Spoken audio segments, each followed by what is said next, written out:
ياما في المدارس أسرار وكل فصل ليه حكاية. في أنكفر هاي سكول الحكاية نار وشبابها تايهين بين الحلم والاختيار، في اللي بيدور على نفسه وفي اللي بيخبي وراه غموضه، بس السر الكبير لسه مستخبي جوا الجدران، وكل يوم بنكتشف سر جديد. تابعونا علشان اللي جاي شديد، مش أي حد يقدر عليه ولا يقدر يوصفه.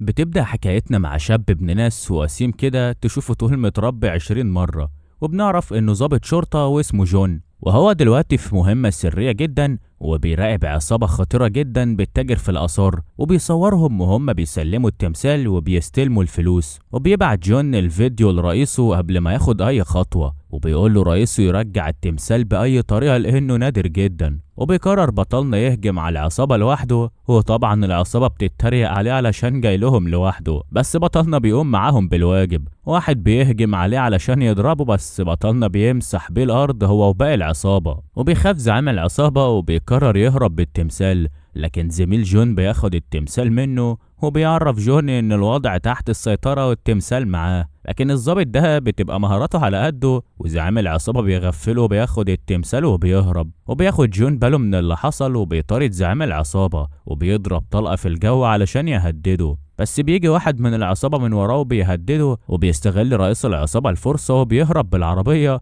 وهو فاكر انه هرب خلاص ومحدش هيقدر يوصله. بس المفاجأة ان جون بيروح وراه بالموتوسيكل وبيقدر انه ينط على العربية بالخوذة وبيكسر ازاز العربية بيها وبيدخل بيها للعربية، وبيخاف رئيس العصابة وبيحاول يهرب، فبيمسك جون التمثال قبل ما يقع، بس بيعملوا الاتنين حادثة والعربية بتولع. وبيوصل زميل جون بعدها وبيتفاجئ باللي حصل وبيبقى زعلان جدا، لكن المفاجأة الكبرى ان جون بيطلع من حادثة سليم هو والتمثال وكمان زعيم العصابة. وبعدها بيرجعوا للمكتب وبيبقى الرئيس فرحان بنجاح المهمة، لكن لما بيشوف التمثال بيلاقي ايده مكسورة وبيتعصب جون جدا وبيقول مين الغبي اللي عمل كده، لكن بيطلع هو الغبي بذات نفسه، لانه لما كان بيضرب طلقة في الهواء عشان يخوف الزعيم، الطلقة دي جت في التمثال كسرته. وبيعتذر جون لرئيسه عن اللي حصل، وتاني يوم رئيس جون بيتهزأ بسبب التمثال، وبيهدد رئيس المباحث انه لازم يطرد جون من الفريق والا الفريق كله هيتعاقب. وبيحاول رئيس جون يدافع عنه وبيقول انه ضابط شاطر بس اللي حصل ما كانش قصده، وبيقتنع رئيس المباحث بكلامه وبيقرر يدي لجون ملف قضية جديدة، وبيتفاجئ رئيس جون اول ما بيشوفها. وبالليل رئيس جون بيجمع فريقه وبيقول لهم انه عايزهم في مهمة جديدة، والمهمة دي في اشهر مدرسة ثانوي في كوريا، وبيقول لهم ان من 100 سنة الامبراطور دفع لمدير المدرسة كمية كبيرة جدا من الذهب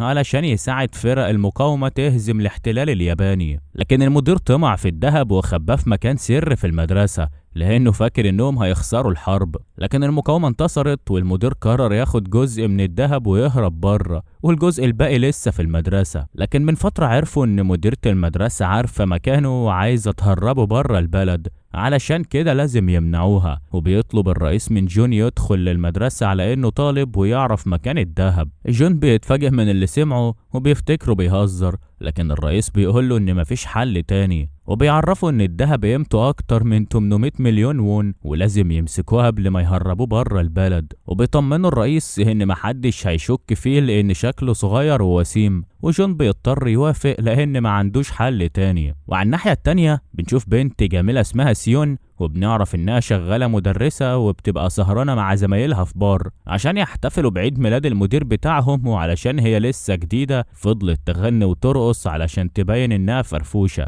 والمدير بيتبسط خالص باللي عملته، لكن بيطلب منها تشرب معاه، وبيخاف زميلها وبيحاول يمنعها لانها مش متعودة على الشرب، لكن المدير بيصمم وسيون بتطمنه انها تبقى كويسة يعني مفيش حاجة، لكن بتشرب الكاس من هنا وبتبدأ تهلوس، وهم مروحين بتجري على المدير عشان تودعه بتشده من شعره، وبيطلع ان كان لابس باروكة، وبيتعصب انها فضحته قدام المدرسين. سيون بتحس بالاحراج وبتركب تاكسي بتهرب من المكان وبتروح لمطعم والدتها، وهناك بتشوف جون وهو قاعد يشرب لوحده وبتعجب بيه لانه وسيم، بتفضل تبص عليه، لكن فجأة مجموعة طلاب بيتنمروا على والدتها وما كانوش عاوزين يدفعوا الحساب وبيرخموا على سيون. جون بيضطر يتدخل وبيطلب منهم يعتذروا ليها، لكنهم بيرفضوا وبيقرروا يتخانقوا معاه، وبيحذرهم جون لكنهم مش بيسمعوا كلامه وبيتخانقوا وبيتفادى بطن هجماتهم بسهولة. بيجبرهم بعدها يعتذروا لوالدة سيون ويدفعوا الحساب،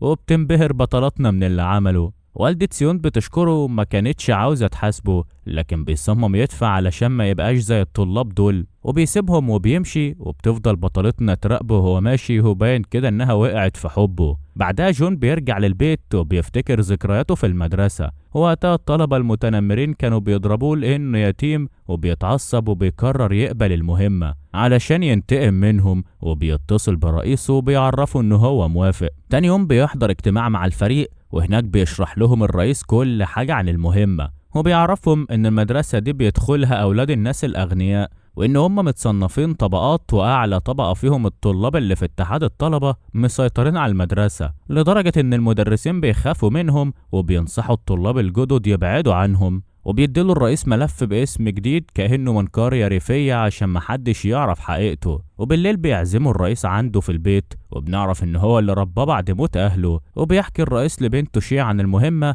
وبيعرفها ان جون هيدخل معاها المدرسة بكرة، وبينبه عليها لو شافته تمثل انها ما تعرفوش. وشيا بتفرح جدا وبتطمنه ان كل حاجة هتبقى تمام. وتاني يوم بيصحى جون بدري وبيلبس اليونيفورم وبيروح للمدرسة، وبيروح اوضه المدرسين عشان يعرف مكان فصله. وقتها بيلاقي سيون مستخبية من مديرها، وبتبقى خايفة منه بعد اللي حصل امبارح. بيساعدها جون تهرب منه، وبتفرح سيون وبتشكره وبتعرفه بنفسها، وبتقوله ان هو هيبقى في الفصل بتاعها، لكنها بتتفاجئ ان هو الشاب اللي دافع عنها في المطعم. وبتمسكه بطلتنا من ودانه وبتقوله ما يتدخلش في خناقات تاني علشان مستقبله، وبيوعدها بطلنا ان هو مش هيعمل كده مرة تانية، وبيمشي. وبيروح للفصل. في الوقت ده بنشوف الطلبة البنات وهم متجمعين حوالين البنت اللي اسمها لينا لانها غنية جدا، وبيحاولوا يقربوا منها. وبنشوف مجموعة تانية بيتنمروا على طالب لانه تخين. وفجأة بتدخل سيول للفصل، وبتعرفهم ان في طالب جديد اتنقل للمدرسة وهيبقى معاهم. بيوصل جون والبنات بينبهروا بجماله وبيفضلوا باصين عليه، لكنه بيسيبهم وبيروح يقعد جنب الطالب التخين. وبتتوتر شيه لما بتشوفه بتبعت له رسالة بتطلب منه يقابلها بعد الحصة. بيروح جون يستناها فوق سطح المدرسة، وبتقوله انها كانت فاكراه يبقى مدرس، وبتتفق معاه تساعده في المهمة بتاعته مقابل انه ما يعرفش ابوها حاجة من اللي بتعملها. وبيفرح جون وبيوافق وبيرجع للفصل، لكنه بينام على نفسه وقت الشرح. وبتشوفه سيونو وبتروح تصحيه، لكن بيتخض وكان هيضربها، وبتستغرب بطلتنا تصرفه وبتضربه علشان يركز. في نفس الوقت بنشوف الطلبة وهم بيجروا ورا بعض، واحد منهم بيوقع له حاجات على هدومه، وبيتعصب بطلنا وبيتضايق وبيتمنى ان هو يخلص المهمة بسرعة. بيروح يتمشى في المدرسة وبيشوف مبنى مهجور مكتوب عليه ممنوع الدخول، بيحس ان الذهب ممكن يكون جواه. بيروح يدور عليه لكنه بيلاقي الباب مقفول، وبيسمع صوت حد جاي عليه وبيحاول يستخبى بسرعة. بيشوف الطلبة المتنمرين بيتريقوا على الطالب التخين، وبيصعب عليه لانه فكره بنفسه وهو صغير، لكنه بيقرر يمشي عشان المهمة ما تبوظش، لكن بالغلط بيخبط في ادوات التنظيف. والمتنمرين بيسمعوا الصوت وبيروحوا هناك بسرعة، وبيمثل بطلنا ان هو كان بيدور على الحمام، وطبعا محدش بيصدقه وبيبدأوا يتنمروا عليه. وبيبصلهم بطلنا بغضب، كان عاوز يمسكهم يضربهم، لكنه بيفتكر كلام رئيسه وهو بيقوله انه لازم ينجح في المهمة والا هيبيع بطاطا بعد ما يتفصل من وظيفته. وبيضطر يسمع كلامه وبيمثل ان هو طالب ضعيف، وبيسيبهم يضربوه يتنمروا عليه. وفي الوقت نفسه بتبقى سيون عندها حصة في فصل جون، وبتشجع الطلاب يذاكروا عشان الامتحانات قربت جدا. وبيروح بطلنا بعد الحصة يتكلم مع الطالب التخين وبيسأله عن المبنى المهجور، وبيعرف الطالب ان هو اقدم مبنى في المدرسة ومحدش بيدخله لان فيه اشاعات فيه جثث مدفونة. جون بيتفاجئ وبيتأكد ان اكيد الذهب هناك. وبعدها بنشوف رئيسة المدرسة وهي بتحضر جنازة صحفي مات، بتروح وبتعزي مراته وبتطمنها انها تخلي بالها من ابنها في المدرسة. بتسيبها وبتقعد مع المساعد بتاعها، وبنعرف من كلامهم ان هي اللي خلصت عليه اصلا لانه كان عاوز يفضحها. بتطبق مثل يقتل القتيل ويمشي في جنازته. وبالليل جون بيتصل برئيسه بيحكي له عن المبنى المهجور اللي شافه في المدرسة، وبيقول له انا شاكك ان فيه الذهب، وبيشجعه الرئيس يدخله عشان يتأكد بنفسه. وبيقرر جون يعمل كده وبيتنكر وبينط من فوق السور، بيدخل المدرسة بسهولة وبيروح عند المبنى المهجور وبينجح ان هو يكسر القفل وبيبقى خلاص هيدخل. لكن فجأة بيظهر شخص من وراه بيهدده بالمسدس، وبيتفاجئ انها سيون وبتبقى لابسة شارة المدرسين في دراعها، وبيعرف ان عندها دورية مراقبة النهاردة. بتطلب منه يقلع الماسك لكنه بيستخدم ذكائه وبيوجه الكشاف ناحيتها، ولحسن الحظ ما بتشوفش وشه. وبيستغل الفرصة وبيزقها وبيطلع يجري، ولكنها بتبقى سريعة وبتفضل تطارده مدة طويلة، ولحسن الحظ بتخبط في حارس الأمن وبيعطلها شوية، وبينجح جون إن هو يهرب منهم، وبيتصل برئيسه وبيحكي له اللي حصل وإن هو ما يقدرش يدخل للمبنى. بعدها سيون هي كمان بتتصل بوالدتها وبتحكي لها اللي حصل وبتطمنها إنها هتبقى كويسة، وبتروح السكن بتاعها وبتتمنى إنها تقابل المجرم تاني علشان تقبض عليه. وبالصدفة جون بيبقى هو كمان ساكن في البيت اللي قصادها، لكن محدش فيهم بيلاحظ وجود التاني. وتاني يوم رئيسة المدرسة بتعرف اللي حصل وبتقول للمساعد يحط كاميرا في المبنى لأن أكيد المجرم هيرجع تاني. في الوقت نفسه المدير بيهزق سيون إنها سمحت للمجرم يهرب امبارح، وبيجبرها تشتغل طول اليوم عشان يعاقبها وبتضطر تسمع كلامه. بعدها جون بيخرج من الفصل لكنه بيشوف مساعد المديرة داخله المبنى المهجور وبيشك فيه وبيروح وراه، لكن حارس الأمن بيمسكه وبيبعده عن المبنى وبيحذره ما يدخلش هنا تاني. وبيمثل جون انه طالب جديد ولسه مش فاهم حاجة وبيسيبه وبيمشي. وقتها بطلنا بيسمع صوت من صندوق الزبالة، ولما بيفتحه بيتفاجئ ان هو الطالب التخين مربوط ومحبوس. وبيقرر بطلنا عشان ينظف هدومه بيبقى صعبان عليه حالته لأنه طيب وغلبان، وبيسأله ليه مش بيدافع عن نفسه. وبيعرفوا الطالب التخين ان هو يتيم وعايش مع جدته، وبيفتكر جون انه كان في نفس حالته والطلاب بيتنمروا عليه وبيتعاطف معاه. بتشوفهم سيون وبتلاحظ ان الطالب متبهدل، بتسأله مين اللي عمل فيه كده، ما بيرضاش يعرفها الحقيقة. بيقولها ان هو وقع لوحده لانه خايف من المتنمرين. وبطلتنا بتشغل دماغها وبتشك في جو وبتفتكره هو اللي بيتنمر عليه، وبتاخده المكتبة عشان تحقق معاه وبتسأله اذا كان متنمر، لكن بيعرفها ان هو كان بيساعده. وبتلاحظ سيون ان عينيه شبه المجرم اللي زقها امبارح، فبتحاول انها تخبي وشه بايديها كده علشان تتأكد، لكن جون بيخاف تكشفه وبيبعدها عنه بسرعة، وبسبب كده بتتكعبل وبتقع على الارض. بتتعصب بطلتنا من اللي حصل وكانت هتضرب جون، وبتقوله انت من النهارده تحت المراقبة، وبتحذره يعمل مشاكل. بياخدها جون على قد عقلها وبيسيبها وبيمشي. في الوقت ده الفريق بتاعه بيشوف الخبر وبيعرفوا ان رئيسة المدرسة ناوية تعمل مشروع كبير هيكلف 800 مليون وون، وده نفس قيمة الذهب، وبيتأكدوا انها ناوية تبيعه، وده معناه ان لازم جون يلاقي الذهب ويخلص المهمة في اسرع وقت. بعدها جون بيروح يتغدى مع الطالب التخين وبيحاول يحسن من نفسيته وبيديله الاكل بتاعه، وبيفرح الطالب وبيشكره وبيقرر يحكيله عن المبنى المهجور لان في اشاعات مرعبة عنه. وبيعرفوا ان زمان كان في طالبة موهوبة حلمها تبقى رئيسة باليه، لكن البنات كانوا بيغيروا منها وفضلوا كل يوم يتنمروا عليها لدرجة ان هم كانوا بيحطوا لها مسامير عشان يخلوها تبطل ترقص. وفي يوم كانوا بيجروا وراها لحد لما عملت حادثة، وللأسف وقتها خسرت رجليها، وبسبب كده حلمها ضاع. بعدها حست باليأس وقررت إنها تنهي حياتها، واضطر المتنمرين يدفنوا جثتها تحت المبنى ده. لكن بعدها حارس الأمن شاف شبح البنت وهجمت عليه، ومن ساعتها والمكان بقى مهجور ومحدش بيدخله. وبيخلص الطالب التخين كلامه وبيبقى بطلنا مرعوب من اللي سامعه لأنه بيخاف من الأشباح. وفجأة بيوصل المتنمر وبيروح يضايق الطالب التخين وبيبوظ له الأكل وبيطلب منه ياكله. بيخاف الطالب وكان هياكله فعلا، لكن جون بيوقفه وبيرمي الأكل على الأرض علشان يمنعه. وبيتعصب المتنمر وبيقرر يتخانق معاه، لكن المرة دي جون بيدافع عن نفسه وبيمسك ايده وكان هيكسرها حرفيا. وبيحذر جون المتنمر يبعد عن طريقه والا هيموت، وبيتفاجئ الكل من قوته. وبيحاول المتنمر يهجم عليه تاني، لكن سيون بتوصل وبتوقفهم وبتطلب منهم يروحوا مكتب الشؤون. وبيدخل المدير عليهم وبيسمح للمتنمر يمشي من غير ما يعمل له حاجة، وبيقرر يعاقب جون. في الوقت ده بنشوف فريق جون وهم فرحانين لأنهم فاكرين إن خلاص المهمة قربت تخلص، لكن فجأة بيدخل الوزير عليهم بيوري لهم الفيديو بتاع جون وهو بيتخانق مع المتنمر وبيطلب يقابله، وبيفضل يهزقه وبيقول عليه فاشل لأنه كان هيكشف نفسه والمهمة تبوظ. جون بيزعل من كلامه وبيعتذر له، ولما بيخرجوا من عنده بيحاول الرئيس يخفف عنه، بيديله جهاز يقدر يفتح بيه أي قفل، وبياخده جون وبيمشي. لكن فجأة بيفتكر ذكرياته مع والده، وساعتها كان عيد ميلاده، قدم له ساعة هدية لكن أبوه كان عنده مهمة واضطر يروحها. وبعدها ودع جون وما كانش يعرف إن دي آخر مرة هيشوفوا بعض فيها لأن بعدها والده اختفى. وبيفوق جون من ذكرياته بيقرر يروح للمدرسة، لكن الطالب التخين بيشوفه وبيستغرب وبينادي عليه، وبيتفاجئ جون وبيمثل ان هو جاي يتأكد من اشاعة الشبح، وبيضطر ياخده معاه وبيدخلوا للمبنى. بيفضلوا ماشيين لحد لما بيشوفوا شخص مش باين وشه، اول لما بيحس بيهم بيرمي عليه حديدة وبيطلع يجري بسرعة. جون بيتفاداها وبيبدأ يطارده، لكنه ما بيقدرش يمسكه. وقتها بيلاقي أوضة سرية، وبيستخدم الجهاز اللي أخده من رئيسه، وبينجح إن هو يفتح القفل. لكن لما بيدخل بيلاقي خريطة وورق قديم، وبيفهم إن رئيسة المدرسة هي كمان بتدور على الذهب، وفعلا بتبقى قاعدة في مكتبها بتشوفه وهو في الأوضة، لأنها مركبة كاميرا مراقبة وبتشك فيه. بعدها جون بيسمع الطالب وبيصرخ، ولما بيروح له بيلاقيه واقف قدام هيكل عظم للبنت راقصة الباليه اللي ماتت،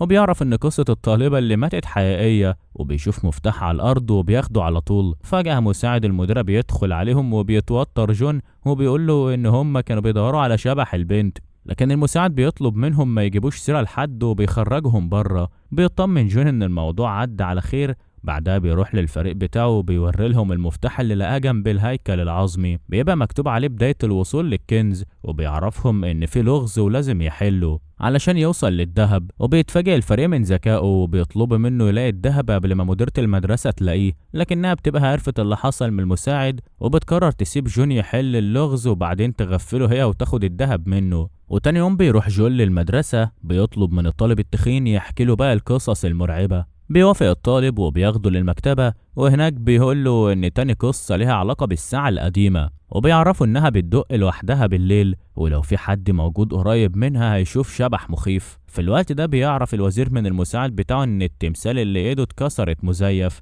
وبيتفاجئ لأن ده معناه إن جون مظلوم وإن هو ما فشلش في المهمة بتاعته. لكن بيقرر يخبي الحقيقة عن جون وفريقه عشان يجبرهم يكملوا المهمة ويلاقوا الذهب. بعدها جون بيجيله اتصال من زميله في الفريق، وبيعرفوا من الشخص اللي شافه في المبنى المهجور امبارح. وبيتفاجئ بطلنا لما بيعرف ان هو حارس الامن، وبيقرر يروح يتكلم معاه، وبيواجهه باللي عرفه. والحارس بينهار وبيقرر يعرفه الحقيقة، وبيقول له انا كنت بحط اكل للقطة لكنها هربت ودخلت المبنى واضطريت ادخل وراها، وهناك شفت الهيكل العظمي وحاولت اخبيه لكن انت واصحابك دخلته. خفت اخسر وظيفتي عشان كده هربت. وبيصدقوا جون وبيعرفوا ان هو غلبان، وبيطمنوا جون ان هو مش هيجيب سيرة لحد، وبيسيبه وبيمشي. وبيروح يقابل فريقه عشان يعرفهم اللي حصل، لكن بيتفاجئ ان هم فاتحين مطعم جنب المدرسة، كل ده علشان يبقوا قريبين منه ويقدروا يتواصلوا معاه في اي وقت. جون في الوقت ده بيبقى مروح وبيشوف ست عجوزة، بيلاحظ ان معاها كراتين كتير وبتعدي الشارع وبتبقى معطلة العربيات.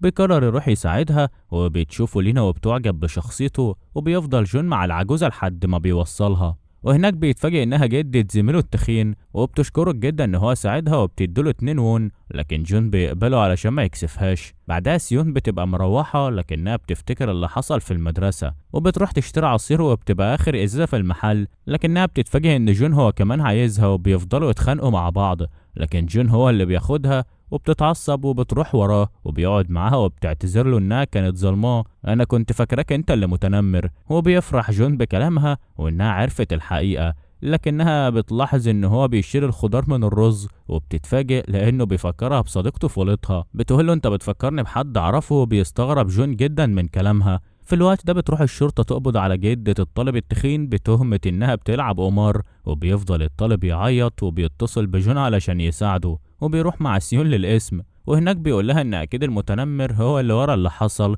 وبتتفاجئ بطلتنا وبتقرر تفضحه. ولما بترجع للبيت بتفضل تفكر، وبتنزل بوست في الجروب بتاع المدرسة بتقول بقى في كل بلاوي المتنمر، والطلبة بيعرفوا حقيقته. وبيوصل الخبر للمدير، وبيبقى عاوز يعرف مين اللي نشر البوست عشان يعاقبه. وبتمثل بطلتنا انها غلبانة وما عملتش حاجة، وبتقوم تزعق وبيتأكد انها بريئة، ولكن زمايلها بيبقوا عارفين ان هي اللي عملت كده، لان بالليل بيروح جون للمكتبة وبيقف عند الساعة القديمة وبيحاول يفتحها، وللأسف بيفشل. وفجأة بتظهر رئيسة المدرسة من وراه وبتعرفه بنفسها، وبتسأله بيعمل ايه هنا. بيتوتر بطلنا وبيقول لها انه كان عايز يشوف الساعة، بس الرئيسة بتضحك لانه ما بيعرفش يكذب، وبيخاف جون جدا وبيمشي لا تشك فيه والمهمة تبوظ. وتاني يوم بيتعمل اجتماع في المدرسة، وبيسألوا الطالب التخين إذا كان المتنمر بيضربه، لكنه بيخاف وبيقول لهم إن هو ما عملش حاجة، وبيعرفهم إن جون هو اللي بيتنمر عليه. بتتفاجئ سيون من كلامه جدا وإنه بيكذب.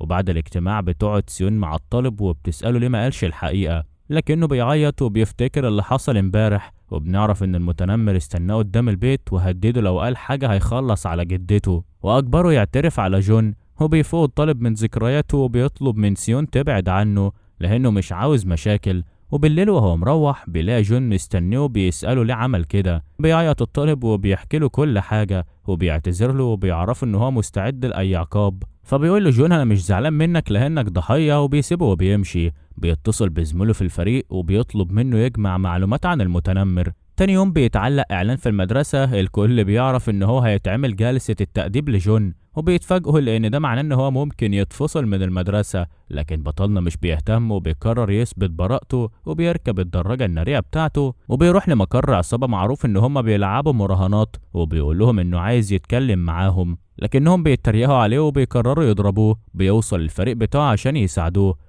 لكنهم بيتفاجئوا ان هو هم بالواجب، وبياخد زعيم العصابة وراه على الموتوسيكل وبيروح للمدرسة. لكن في الوقت ده بيجي ميعاد جلسة التأديب والكل بيبقى حاضر ما عدا جون. سيون بتتوتر وبتحاول انها تتصل بيه لكنه ما بيردش، وبتقرر رئيسة المدرسة تفصله. لكن فجأة بيوصل ابننا جون في الوقت المناسب، وبيتفاجئ الطلبة لما بيشوفوه بيعجبوا بيه. بيدخل الاجتماع وبيعتذر لهم على التأخير، وبيعرفهم ان معاه شاهد على الجرائم اللي عملها المتنمر. بيطلب من الزعيم يقول كل حاجة، واللي الزعيم بيخاف بيقرر يعترف. هو بيقول ان المتنمر شغال معاه في المراهنات، ومش بس كده ده كمان بيسرق بطايق الناس عشان يستخدمها. وبيتفاجئ المتنمر من اللي حصل وبيحاول ينكر، وبيطلب من الطالب التخين يشهد معاه. لكن اخيرا الطالب التخين بيتشجع وبيقرر يقول الحقيقة، وبيعرفهم ان جون بريء. وبيقول ان المتنمر هو اللي بيضربه، وكمان هدده انه ممكن يقتل جدته. وبيفرح جون باللي عمله وبيروح يشكره، وبيطمنه ان هو هيفضل جنبه ويحميه. لكن المتنمر بيتعصب وبيهجم على جون ويحاول يضربه.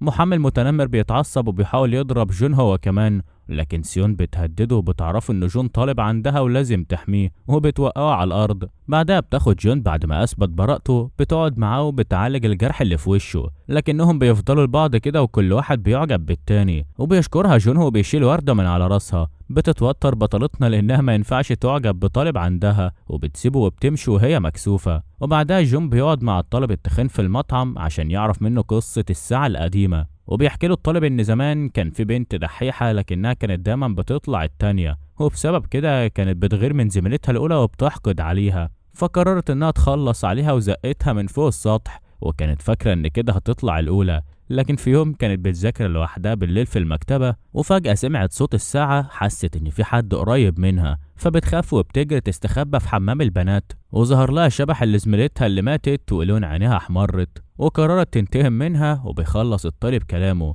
وتاني يوم في المدرسة بيحاول بطلنا يفتح الساعة مرة تانية، لكن برضه مش بيعرف. وبتدخل شا وبتعلق صورة اتحاد الطلبة، وبيساعدها جون لكنه بيشوف ساعة تانية في الصور بيستغرب وبيسأل عنها، وبتعرفه شا انها موجودة في أوضة اتحاد الطلبة. وبيتفاجئ جون وبيعرف ان دي الساعة اللي بيدور عليها، وبيقرر يروح يشوفها لكن بيلاقي باب الأوضة مقفول. بعدها بطلنا بيروح لسيون وبيقولها ان هو عايز ينضم لفريق اتحاد الطلبة، وبتوافق. لكنها بتعرفه ان في شرطين مهمين، الاول ان هو يطلع من العشرة الاوائل على المدرسة، والتاني ان هو يجمع توقيع 100 طالب. بيتفاجئ بطلنا وبيعرف ان الموضوع صعب. بيروح للفريق بتاعه علشان يلاقوا حل، وبيعرفوا ان هم هيساعدوه يجمع التوقيعات، ولكن لازم يركز في المذاكرة علشان ينجح. وبيضطر جون يسمع كلامه عشان يخلص المهمة. وتاني يوم بيبدأ يذاكر بكل جهد. على الناحية التانية فريق بيعمل حفلة قدام المدرسة، بيوزعوا أكل ببلاش للطلبة اللي هيصوتوا لجون هياخد سندوتش، وبيفرح الطلبة وبيروحوا يمضوا على الاستمارة.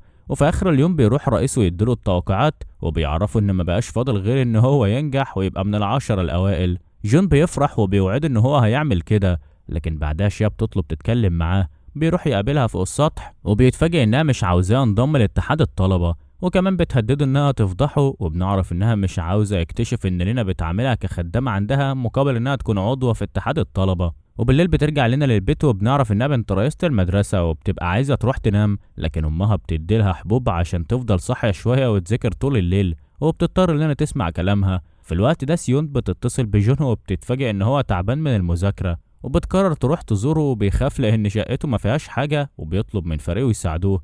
بيعرفوا انه قدامهم 10 دقايق، وبيقرروا يستخدموا سلطتهم كظباط، وبيبدأوا يستلفوا كل حاجة ممكن يحتاجوها من جيرانهم، مرتبة، دولاب، اي حاجة. لكن سيون بتوصل قبل ميعادها، وبيتوتر الفريق لدرجة ان واحد منهم بيمثل ان هو دبدوب، لكن الرئيس بياخدهم وبيضطروا يستخبوا في الدولاب. وبيروح جون يفتح لسيون وبتبقى عاملة أكل، لكنه عشان متوتر بيوقعها على هدومها وبتقرر تدخل الحمام تنضفه. ولما بتطلع بتطلب منه يستريح وبتحاول ترتب المكان، لكنها بتتزحلق وبتقع على الأرض. بيحاول جون يلحقها، لكن طبعا بيقع هو كمان وبيحس الاتنين بالإحراج. لكن واحد من فاروه بيعطس وما بيقدرش يمسك نفسه وبيفتح الدولاب وبيخرج. بتتفاجئ سيون لما بتشوفهم وما بتبقاش فاهمة هم مين دول، وبتسأل جون عنهم وبيحاولوا يكذبوا عليها وبيعرفوها ان هم زمايل جون في المطعم وكانوا عاملين له مفاجأة، لكنها ما بتصدقهمش لانهم كانوا مستخبيين في الدولاب.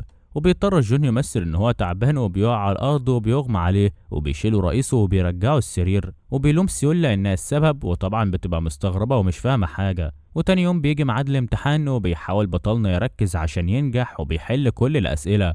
بتجمع سيون الورق لكنها بتبقى شاكة فيه، وبالليل بتقعد تشرب عشان تنسى اللي حصل بينهم، لكنها بتدوخ وبتبدأ تهلوس بسبب كده. بتروح لبيت جون بالغلط لأنه ساكن قصادها زي ما احنا عارفين، وبتفضل تنادى عليه لحد ما والدتها بتخرج وبتدخلها البيت. تاني يوم بيروح المدرسة وبيبقى خايف من النتيجة، وبيروح ياخد الورقة وهو متوتر، لكن لما بيشوف درجاته بيتفاجئ ان هو خد المركز العاشر بالظبط. بيفرح لان كده هيقدر ينضم لاتحاد الطلبة، وبيتصل بفريقه وبيعرفهم الخبر وبيحتفلوا، خصوصا ان شاه كمان بنت رئيسهم طلعت الاولى. بسبب كده بتزعل لنا لانها طلعت التانية. بتقعد لوحدها في المكتبة وبتبقى خايفة من والدتها. بيروح لها جون وبيعرفها النتيجة وبيطلب منها تقبله في فريق اتحاد الطلبة، لكن هو بيلاحظ انها خايفة وبيسألها اذا كانت كويسة. ما بترضاش تعرفه حاجة، وبيجي لها رسالة من والدتها وبتسيبه وبتروح لمكتبها علشان تعاقبها. وتاني يوم بيروح عند لينا وهي بتاكل وبيحاول يقرب منها وبيقدم لها كوباية مية كده لو زورت ولا حاجة، بس هي بتكسفه ما بترضاش تاخدها وبيضطر يشربها هو، والكل بيضحك عليه. لكن بعدها بتقرر لينا تقبله مكان الطالب المتنمر، وبيفرح وبيروح يحضر أول اجتماع معاهم بتعرفوا سيون على باقي الطلبة. ولما الاجتماع بيخلص بيستغل ان كلهم خرجوا وبيحاول يفتح الساعة، لكن فجأة لينا بتدخل عليه وبيمثل ان هو كان بيبص من الشباك وبتعزمه على العشاء، وبيضطر يوافق عشان يخليها تثق فيه. وبتعزم شيا كمان، لكن شيا بتتوتر وبتحاول انها تتهرب من الميعاد. لينا بترفض وبتقول لها انها لازم تحضر، وبتدي لها فلوس عشان تشتري لنفسها فستان. وبالليل بيروحوا هما التلاتة المطعم، وبتبدأ لينا تعاملها وحش قدامه عشان تبان انها احسن منها، وبتخليها خدامة. بتقول لها تروح تشتري لها جزمة جديدة. وبتفاجئ جون وبيعرف ان ده السر اللي شيا مخبياه، وبيتعصب وبيدافع عنها. بعد العشاء بيتكلم معاه وبيطلب منها تبطل تسمع كلامها، لكن شيا بتعيط وبتقول له ما يتدخلش في حياتها لانها بتخدم لنا بمزاجها، وبتسيبه وبتمشي. ولما لنا بترجع للبيت بتبقى والدتها مستنياها، وبنعرف ان هي اللي بتجبرها تعمل كده، وكمان هي اللي طلبت منها تضم جون لاتحاد الطلبة عشان تراقبه وتعرف مكان الذهب. وبالليل بيدخل جون المدرسة وبيروح يفتح الساعة، لكن برضه مش بيلاقي فيها حاجة. وفجأة حد بيرمي رسالة من تحت الباب، ومرة واحدة بيهرب. بيستغرب بطلنا وبيروح يقراها، بيلاقي حد كاتب له انا عارف انك ظابط، وبيتفاجئ وبيعرف ان حقيقته بانت. وتاني يوم بيحكي لرئيسه، وبيفضلوا يفكروا مع بعض مين ممكن يعرف حقيقته. بيبقى جون قاعد في البيت وفجأة بيجيله مكالمة من حارس الأمن بتاع المدرسة، بيتضح إن هو اللي عارف حقيقته، وبيطلب منه يجي يقابله لأنه عنده معلومة مهمة. بيوافق جون وبيقرر يروح له. في الوقت ده بنشوف الحارس وهو مستنيه فوق السطح، لكن فجأة بيدخل عليه شخص مقنع وبيحاول ياخد النوتة اللي هو ماسكها. بيحاول إن الحارس يدافع عن نفسه، لكن للأسف بيتكعبل ومرة واحدة وبيموت. بعدها بطلنا بيوصل، لكن بيلاقي الحارس واقع، ولما بيقرب منه بيشوف النوتة اللي معاه، وبيتفاجئ انها مذكرات ابوه اللي اختفى من 20 سنة. ايوه عزيزي المشاهد، ابو بطلنا اللي بيدور عليه واللي مش عارفين مكانه ظهر تاني اخيرا،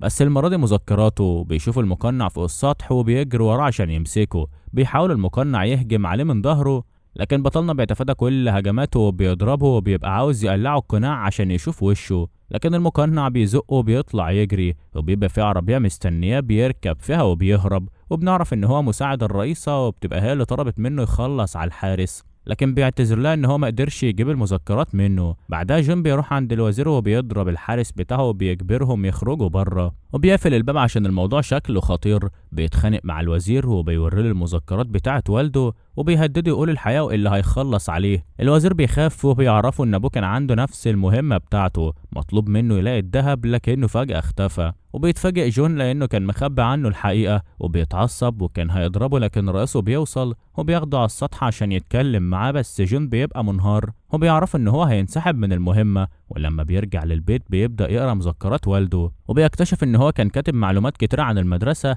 ومعلومات تقدر تساعده يوصل للكنز. وتاني يوم بينتشر خبر موت الحارس، وبيفتكر الطلبة إن هو مات بسبب الأشباح، والكل بيبقى خايف. وبتدخل سيون للفصل عشان تاخد الغياب، وبتلاحظ إن جون مش موجود، وبتستغرب بتفتكره لسه تعبان. في الوقت ده زميل جون في الفريق بيتنكر في هدوم طالب، وبيقرر يدخل للمدرسة عشان يكمل المهمة، لكن فريقه بيرفض لأن شكله كبير. وفجأة جون بيدخل عليهم وبيقول لهم إن هو هيكمل المهمة عشان يلاقي الذهب ويعرف سبب اختفاء والده. وبيتفاجئ الفريق وبيشجعوه وبيسيبهم وبيروح للمدرسة، وبيفرح الطلبة، لكن سيون بتخصم منه 20 درجة وده لأنه اتأخر وغاب. وبعد الحصة بيدخل جون أوضة اتحاد الطلبة، وبيروح عند الساعة وبيستخدم مذكرات والده وبيقرأ شوية تعليمات، وبيبدأ يعملها وبينجح إن هو يفتحها، وبتشتغل صوت موسيقى وبيسجله على موبايله. لكن فجأة سيون بتدخل عليه وبتقول له أنا كنت موجودة في المدرسة امبارح وشفتك وانت بتتخانق مع المقنع فوق السطح، وبتعرف إن هو مش طالب وبتقرر تبلغ عنه. بيتفاجئ جون وبيخاف المهمة تبوظ،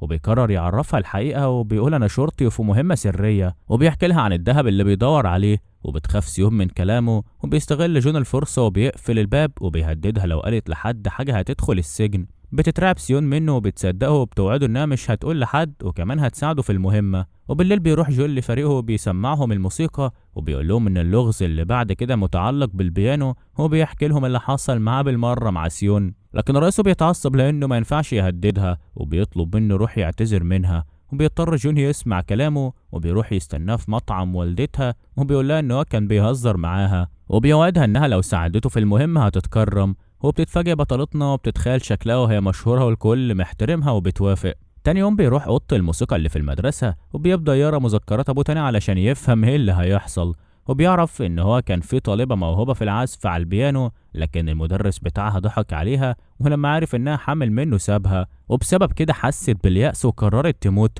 لكن بعدها المدرس كان بيعزف واتفاجئ إن البيانو بيعزف لوحده، وبدأ شبح البنت يظهر ساعتها والبيانو ملعون ومحدش بيقرب منه.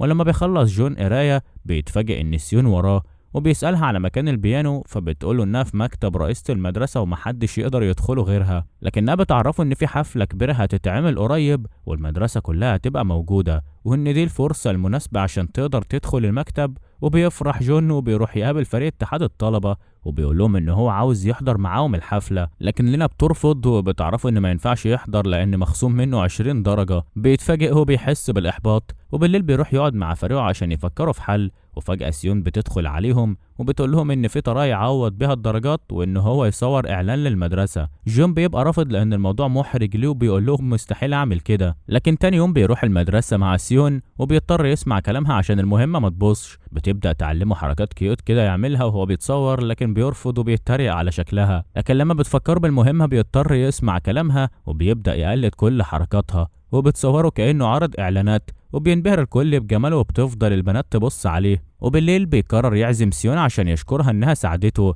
وبيحس انها بتفكره بصديقته ايام زمان. بعدها وهم ماشيين فجأة الجو بيمطر عليهم، وبتنادي والدتها عليها عشان تاخد مظلة. بيتفاجئ جون ان ده اسم صديقته القديم، وبيتأكد انها بتتكهبل وكانت هتقع، لكنه بيلحقها وبيفضل باصص عليها وهو فرحان، لكنها بتفتكره بيتريق على اسمها وبتتقمص وبتسيبه وبتمشي. وبيرجع بطلنا للبيت وبيتفرج على ألبوم صورهم القديم، بيفتكر ذكرياتهم مع بعض وبنعرف انها كانت حبه الأول. بيفرح ان هم اتقابلوا تاني بعد السنين دي كلها. وتاني يوم بيروح للمدرسة وبيشوفها بتنظف المكتب وهي بترقص، بيفضل يتفرج عليها لكنها بتحس بالإحراج، وبتروح تحضر اجتماع مع الموظفين، وبيدخل المدير عليهم وبيطلب منهم يختاروا معاه صورة أجمل طالبة، وطبعا بيختاروا لينا لأنها بنت الرئيسة. ولما بيجي الدور على أجمل طالب بتبقى سيون عاوزة تختار جون، وبتطلب منهم يعملوا تصويت وفعلا بيعملوا كده، وبتبقى متوترة لأنها خايفة المهمة تبوظ ولحسن الحظ جون بيكسب. ولما بطلنا بيعرف الخبر بيفرح وبيحتفل مع زمايله وبيقرر يعزمهم على الغدا، لكنه بيشوف شيا وهي شايلة كتب كتير وبتصعب عليه لأنه بيعتبرها زي أخته، وبيروح يساعدها، وبعدها بيقعد يتكلم معاها وبيعتذر لها إن هو بيتدخل في حياتها، وبتفرح بكلامه وبتقرر تسامحه، وبتقوله إن لينا مش وحشة لكن حياتها صعبة بسبب والدتها وأنا الوحيدة اللي أقدر أستحملها. وبالليل بيقعد جون مع فريقه بيتكلموا على شبح البيانو، وبيعرفوا إن هو لازم حد منهم يعزف عليه، لكن الكل بيخاف ومحدش بيرضى يعمل كده. وفجأة بتدخل سيون وبتقول لهم إنها موافقة تعزف، وبيتفاجئوا من جرأتها. بيحاول جون يوقفها لأنه خايف عليها، لكنها بتبقى مصممة، وبيستغرب بطلنا وبيسألها عن السبب. بتحكي لسيون عن طالبة كانت تعرفها زمان، أنا وعدتها إن أنا أبقى مدرسة ناجحة، فدلوقتي لازم أنفذ وعدي. وهو بيتأثر جون بكلامها وبيضطر يوافق. وتاني يوم بيعرفوا إن محدش يقدر يدخل للأوضة اللي فيها البيانو، وده لأنه محتاج الأول بصمات الرئيسة والمساعد. وبتروح سيون عند المساعد في المكتبة، بتستغل الفرصة وبتاخد منه كتاب كان ماسكه، وبتوديه عند جون وبينجح ان هو يطلع بصماته. بعدها بياخدها يدربها عشان تقدر تدافع عن نفسها. بيبدأ يعلمها حركات قتالية، لكنه بيتوتر لما بتقرب منه وبيسيبها وبيمشي. بالليل بياخدها وبيقعد مع الفريق بتاعه، بيتفقوا على الخطة اللي هيعملوها في الحفلة، وبتبقى سيون مبسوطة وبتحس إنها شرطية. وتاني يوم بيجي ميعاد الحفلة وبيروح جون للمدرسة، وبيفضل مستني سيون، لكنها لما بتوصل بتفاجئ إنها لابسة فستان شكله حلو وجميل وبيعجب بجمالها، وبيفضل باصص عليها. بعدها بتوصل رئيسة المدرسة وبترحب بالضيوف، وبيستعد أبطالنا عشان ينفذوا الخطة لأن ده الوقت المناسب. لكن جون بيلبسها سلسلة، بيعرف ان ده جهاز تعقب عشان يعرف مكانها، وبيطمنها ان هو هيحميها. فبتفرح سيون ان هو خايف عليها وبتشكره وبتحس ان هو معجب بيها. وفجأة الكهرباء بتقطع. بيستغل الفرصة وبيروحوا هما الاتنين لمكتب الرئيسة وبيحاولوا يفتحوا الباب بالبصمات، لكنه بيبقى معلق والكهرباء بترجع تاني. فبيحاولوا يهربوا لكن الحراس بيوصلوا، وبيقرر جون يتخانق معاهم. في نفس الوقت بيحمي سيون كأنه بيرقص معاها، وبتنبهر بطلتنا بقوته، وبتستخدم التدريبات اللي اتعلمتها وبتقرر تساعده وينجحوا ان هم ممكن يهزموهم. وفعلا طلع لها فايدة، وبيستغلوا الفرصة وبيقرروا يدخلوا مكتب الرئيسة وبيبدأوا يعزفوا على البيانو. بيلاحظوا ان في مفتاح مكسور ومش بيعزف، وبسبب كده مفيش حاجة بتحصل. بيقرر جون يفتح جهاز رئيسة المدرسة، لكن بيلاقي عليه الملف بتاعه كل المعلومات عنه، وبيتفاجئ انها عارفة عنه كل حاجة من الاول، وان هو مش طالب وشرطي. وده معناه ان في خاين في الفريق بيبقى مصدوم من اللي عرفه. بيضطر يخرج بسرعه قبل ما حد يدخل عليهم. وبعد الحفله بيروح يقابل الفريق بتاعه، بيحكي لهم على مفتاح البيانو المكسور، لكن ما بيرضاش يقول لهم حاجه عن الملف اللي شافه،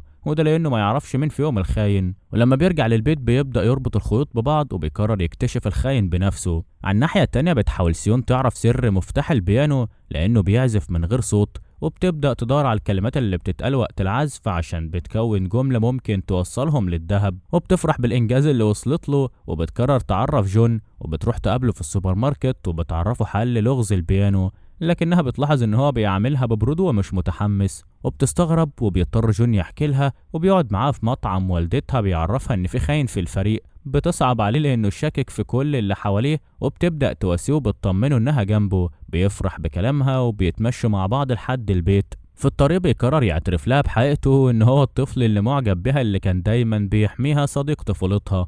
بتتفاجئ سيون ان هو وغير اسمه عشان كده معرفتهوش، وبتفرح انها قابلته تاني، لكنها بتحس بالاحراج وبتسيبه وبتدخل شقتها. وتاني يوم بتروح للمدرسة، لكنها بتلاقي الكارت بتاع واحد من فريق اتحاد الطلبة بيبقى عليه اللينك. بتقرر تدخل عليه، بتتفاجئ ان عليه درجات امتحانات اخر السنة. بتستغرب لان لسه بدري على الامتحانات، وبتعرف ان الرئيسة بتزور نتيجة الطلبة للاغنياء. وفي نفس الوقت بيقرر جون يحط جهاز تعقب في عربية الرئيسة عشان يعرف تحركاتها. بعدها سيون بتتصل بيه، ولما بيروح لها بتحكي له عن النتيجة المزورة. بتطلب منه يساعدها، وبيعتذر لان مهمته يلاقي الذهب، وبيسيبها وبيخرج. لكن بيشوف شيا وهي بتذاكر، وبتصعب عليه لانها ذكية وحلمها تطلع الاولى، بس مستقبلها وكل اللي بتعمله ده معتمد اصلا على درجات مكتوبة من بدري، وهيضيع بسبب رئيسة المدرسة. في الوقت ده بتكتشف الرئيسة ان الطالب الغني ضيع الكارت بتاعه. بتقرر تعاقبه، وبتدخل وراه الحمام وبتفضل تضربه. بعدها بطلنا بيشوف سيون وهي سهرانة في المدرسة، كل ده علشان تلاقي دليل ضد الرئيسة، وبيعجب بإصرارها وبيقرر يساعدها. وبيبدأوا يراجعوا النتائج القديمة عشان يثبتوا انها مزورة. بيفضلوا سهرانين لحد سيون ما بتنام على نفسها، وما بيرضاش جون يزعجها وبيغطيها وبيكمل لوحده،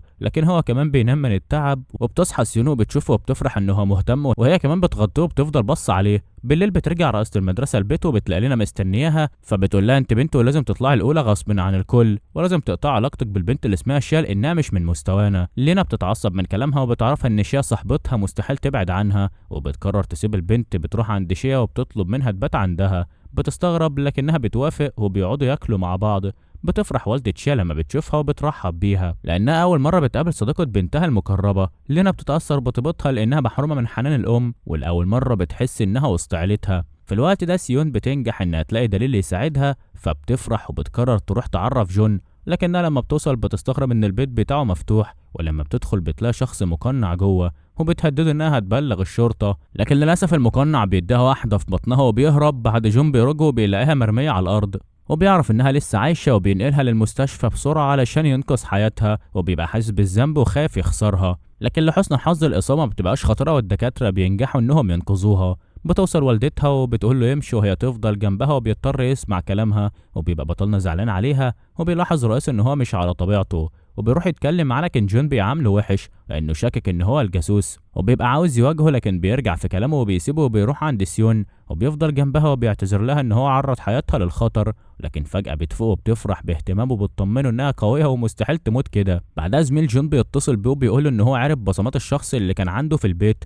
وبيتضح ان هو مدرس معاه في المدرسة. وبيتفاجئ جون وبيعرف ان الرئيسة هي اللي بعتته. بيرجع للبيت وبيدور على مذكرات والده لكن بيلاقيها اختفت، وبيعرف ان هو سرقها. وفي الوقت ده بنشوف الرئيسة وهي بتقرا المذكرات عشان تعرف مكان الذهب. وفجأة بتدخل بنتها لينا عليها وبتطلب منها ما تزورش نتيجة الامتحانات السنة دي، وبتوعدها انها تنجح وتطلع الاولى بمجهودها، وبتسيبها وبتمشي. لكن الرئيسة بترفض وبتقول للمساعد بتاعها ينفذ اللي اتفقوا عليه. بيروح واحد من فريق جون يقابل المدرس اللي سرق المذكرات، وبياخده في عربية وبيخطفه وبيفقد الوعي، وبيطلب من رجالته يخلصوا عليه. كل ده عشان ما يبقاش دليل ضد الرئيسة. لكن فريق بطلنا كانوا بيراقبوهم وبيقرروا ينقذوه وبيهجموا على العصابة، لكن العصابة بتقبض عليهم هم كمان وبيطلبوا المساعدة من أي حد، وبيحس إنه خلاص نهايتهم قربت. لكن بطلنا بيوصل في الوقت المناسب وبيفاجئ الكل، وبيتفاجئ أفراد العصابة وبيهجموا عليه وبينجح إن هو يهزمهم. وما بيبقاش فاضل غير المساعد. بيروح جون يقتله لكن بيبقى قوي وضخم وبتحصل بينهم خناقة كبيرة، لكن بطلنا بينجح وبياخد منه مفتاح العربية وبيوقفها في آخر لحظة. بعدها بياخد المدرس معاه للمستشفى عشان يخليه يعتذر لسيونا على اللي عمله فيها. وتاني يوم بيروح يقابل الرئيسة وبيواجهها بالحقيقة، وفعلا الشرطة بتوصل وبيقبضوا عليها، والكل بيعرف انها كانت بتزور نتيجة الامتحانات، والخبر بينتشر في المدرسة. وبتفرح سيون انها كشفت الحقيقة وبتشكر جون ان هو ساعدها، وبيتأكد بطلنا برضه ان رئيسه مش الجاسوس. وبالليل بيروح يقابله وبيعتذر له ان هو شاكك فيه، وبيقعد ان هو هيكمل المهمة ويلاقي الذهب ويعرف مكان ابوه. وبيفرح رئيسه بكلامه وبيشجعه. وتاني يوم لنا بتسمع الطلبة وهم بيتكلموا عليها انها كانت بتطلع لولا بسبب والدتها، وبتزعل وبتقعد لوحدها تعيط. وبتشوفها سيونو وبتروح تتكلم معاها وبتحاول انها تخفف عنها. بتطلب منها تثبت للكل انها شاطرة وتطلع الاولى بمجهودها، وبتفرح لينا بكلامها وبتوعدها تعمل كده. وفي الوقت نفسه بيبقى جون بينظف المدرسة مع الطلاب وبيتصوروا وهم مبسوطين. فجأة بتوصل الرئيسة وبتفاجئ جون انها رجعت تاني، وبتقرب منه وهي بتضحك وبتقول ان هو مبقاش مرحب بيه في المدرسة، وبتقرر انها تفصله. وبيضطر يرجع للفصل وبيجمع حاجته عشان يمشي، وبيبقى الطلبة زعلانين عليه وعاوزين يساعدوه،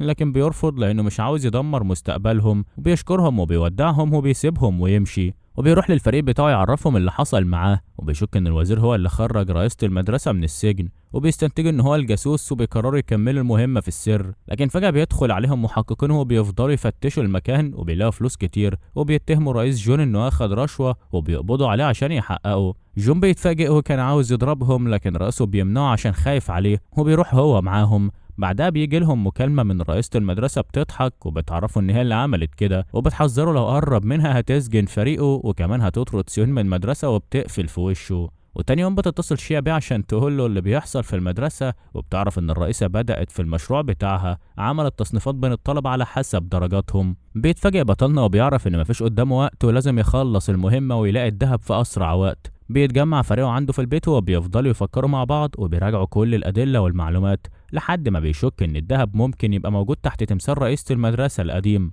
وبيقرر جون يتأكد بنفسه وبيتنكر في هدوم عامل توصيل وبيروح للمدرسة كأنه دليفري. سيون بتشوفه وبتتفاجئ إن هو بيخاطر بحياته، وبتروح عشان تساعده. بيقربوا من التمثال وبيحاولوا يحركوه، وبيتفاجئ إن هو بيتحرك معاهم وبيفرحوا إنهم وصلوا للكنز. لكن فجأة المدير بيوصل وبيشك في جون وبيطلب منه يخلع الخوذة علشان يشوف وشه، لكن سيون بتحط ايديها على عين المدير وبيستغل جون الفرصة وبيهرب. بعدها الرئيسة بتعرف اللي حصل وبتتعصب ان جون لسه بيدور على الذهب وبتقرر تعاقبه. تاني يوم بتبعت صورة ليه مع سيون للطلبة وبتفضحهم، وبيتفاجئ الكل لانهم فاكرينه لسه عيل صغير ومعجب بالمدرسة بتاعته. ولما سيون بتدخل للفصل بيفضلوا يلقحوا عليها بالكلام. لكن جون بيوصل في الوقت المناسب وبيقرر يعرفهم كل حاجة، وبتخاف سيون وبتفتكره هيقول لهم ان هو الضابط في مهمة سرية، لكن بيوري لهم بطاقة مزورة بيعرفوا ان هو كبير في السن وكان عاوز يكمل تعليمه، وبيمثل انه متأثر علشان فقير. الطلبة بيصدقوه بيتعاطفوا معاه وبيسامحوه ان هو كذب عليهم، وبيشجعوه بيطلبوا منه يكمل تعليمه ويرتبط بسيون، لكن الرئيسة بتطرده بره المدرسة،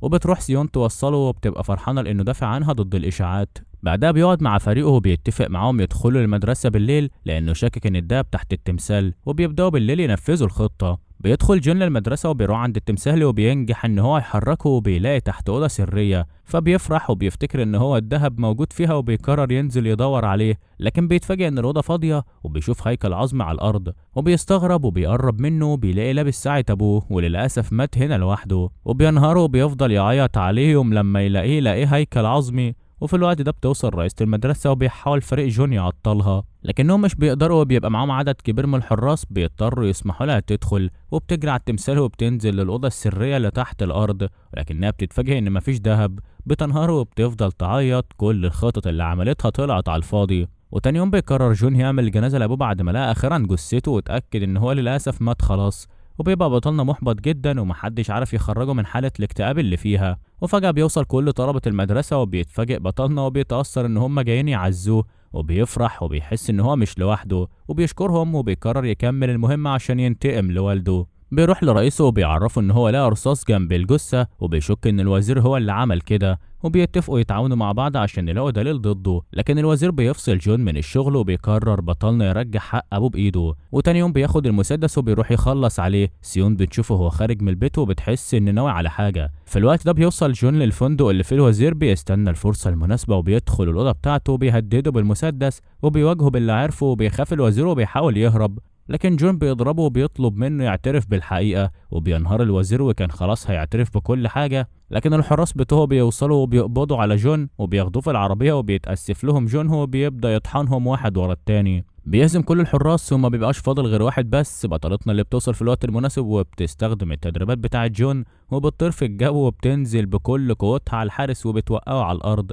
وبتجري عشان تنقذ جون، وبتمسك طفاية حريق بترش الحراس وبتاخده وبيهربوا، وبيشوفهم امن الفندق وكان عاوزين يقبضوا عليهم، لكن فريق جون بيفوق اخيرا وبيطلبوا منه يهرب وهم هيعطلوهم، وبتبقى سيون خايفه عليهم لان هم ما بيعرفوش يعملوا حاجه، لكن جون بيطمنها وبيعرف ان كل واحد منهم ضعيف لوحده، لكن مع بعض محدش يقدر عليهم، وفعلا ده اللي بيحصل وبيهزموا كل الحراس. بعدها بيرجعوا للبيت وبيقعد جون معاهم وبيقول لهم ان هو ما كانش ناوي يخلص على الوزير، وان هو عمل كده عشان يحط جهاز تعقب في موبايله يراقب تحركاته ويلاقي دليل ضده. فعلا بالليل بيروح الوزير يقابل رئيسة المدرسة وبيقول ان جون وفاروق شاكين فيها وبيتخانق معاها، وبيهددها ان هو هيفضحها ويقول اللي عملته كله. وبنرجع فلاش باك باللي حصل زمان، وقتها هما الاتنين مسكوا جون علشان يعرفوا منه مكان الذهب، لكن مرضيش يقول لهم وحاول يهرب منهم، لكن الرئيسة اخدت المسدس من الوزير وخلصت عليه، وبيبقى جون سامع كل حاجة. بيتفاجئ هو بيعرف ان الرئيسة هي اللي عملت كده، وبيتصل بالوزير بيقول له انا عرفت كل حاجة، بيطلب منه يشهد ضدها ويعتبره شاهد ملك، وبيوافق المساعد. لكن لما بيوصل بطلنا بيتفاجئ ان الوزير ميت، وبيجي حد من ورا جون وبيضربه فوق دماغه وبيفقد الوعي. تاني يوم بيفوق بيلاقي نفسه ماسك سلاح الجريمة، وبتقبض عليه الشرطة بتهمة قتل الوزير، وبتروح لرئيسة المدرسة تشمت فيه وبتطلب منه يعرفها مكان الذهب والا هتخلص على سيون، وبتديله مهلة يفكر وبتسيبه وبتمشي. جون بيقرر يهرب عشان يثبت براءته، وبالليل بيبقى راكب عربية الشرطة، وبالرغم ان الكلبشات في ايديه الا انه بيقدر يهزم كل رجالة الشرطة وبيهرب من المكان، لكن بيبقى مصاب اصابات خطيرة، وبيتصل بالسيون وبيطلب منها تساعده، ومرة واحدة بيغمى عليه. بتتفاجئ بطلتنا وبتقلق عليه وبتحدد مكانه وبتركب تاكسي وبتقرر تروح عشان تلحقه. بتوصل في الوقت المناسب وبتاخده معاها للبيت علشان تعالجه، وبتفضل جنبه لحد ما بتتحسن صحته، وبيفوق وبيشكرها وبيعرفها كل حاجة عن مديرة المدرسة، وبيطلب منها تسيب المدرسة. وبتتفاجئ سيون لكنها بترفض وبتصمم تفضل مع الطلاب عشان تخلي بالها منهم. وبعدها بطلنا بياخد التسجيل اللي بين الوزير ورئيسة المدرسة وبيروح لقسم الشرطة وبيسلمه للمحققين وبيثبت براءته، وبيرجع للشغل. في الوقت ده رئيسة المدرسة بتقرر تطرد سيون لأنها كانت بتساعد جون في المهمة. الخبر ده بيوصل للطلبة وبيعملوا مظاهرات وبيطلبوا من الرئيسة هي اللي تقدم استقالتها، وبتعرف ان جون هيقبض عليها وبتتعصب وبتفضل تضحك زي المجنونة وبتبقى عايزة تولع في المدرسة. لكن جون بيوصل وبيحاول يمنع الرئيسة، لكنها بتهدده يرمي السلاح بتاعه وبتاخده منه وبتمسك الولاعة وبتبقى عايزة تخلص عليه هو وكل اللي معاه. وبتوصل لنا بنتها وبتبقى مصدومة في مامتها، لكن جون بيوقفها وبينجح ان هو يمسك الولاعة في اخر لحظة قبل ما تقع على الارض. بيفرح الطلبة وبيوصل فريقه وبيقبضوا على الرئيسة عشان تتعاقب. بيرتاح جون ان اخيرا المهمة خلصت، لكنه بيحس بالتعب وبيقع على الارض مغمى عليه، وبينقلوه بسرعة للمستشفى وبيطمنهم الدكتور ان ده من الارهاق مش اكتر. بعدها بيروح يحضر محاكمة الرئيسة وبيقنع المساعد بتاعها ان هو يعترف عليها عشان تتعاقب فعلا، وبيعمل كده وبيتحاكم عليها بالسجن مدى الحياة. بتروح بنتها تزورها وبتقول لها انها تبدأ صفحة جديدة وهتحاول تطلع الأولى لكن بمجهودها، وبتعرفها انها بتحبها وهتفضل دايما تزورها. وبتتأثر الرئيسة بكلامها وبتحس بالندم. وتاني يوم بيروح جون للمدرسة رايح يودع كل الطلبة، وبيتفاجئ ان كلهم مستنيينه في الشبابيك وبيفضلوا يرموا عليه رسائل شكر وبيفرح جدا. وبيرجع للبيت لكن بيكتشف ان في فتحة سرية في دولاب ابوه، ولما بيفتحها بيلاقي فيها الذهب اللي كانوا بيدوروا عليه. بيتصل جون برئيسه وبيعرف ان هو لقى الذهب ونجح في المهمة. بيسلمه للشرطة وبياخد ترقية بعدها، وبنعرف ان سيون بقت هي مديرة المدرسة. وبعد شهر بتتخرج شيا وبتقرر تقدم في الشرطة عشان تبقى زميلة جون وتنضم لفريقه، وكمان لينا بتدخل كلية الفنون. بعدها بطلنا بيقرر يعترف بمشاعره لسيون، بياخدها المكان رومانسي عشان تتفرج على النجوم، وبيقدم لها خاتم وبيعرفها انها حب حياته، وبيطلب منها الجواز وبتفرح طبعا وبتوافق. واخيرا بيخلص المسلسل. لو عجبكم الفيديو ما تنسوش اللايك والشير والاشتراك في القناة وتفعيل جرس التنبيهات عشان يوصل لكم كل جديد بننزله، واستنونا في ملخصات جاية كتير. سلام.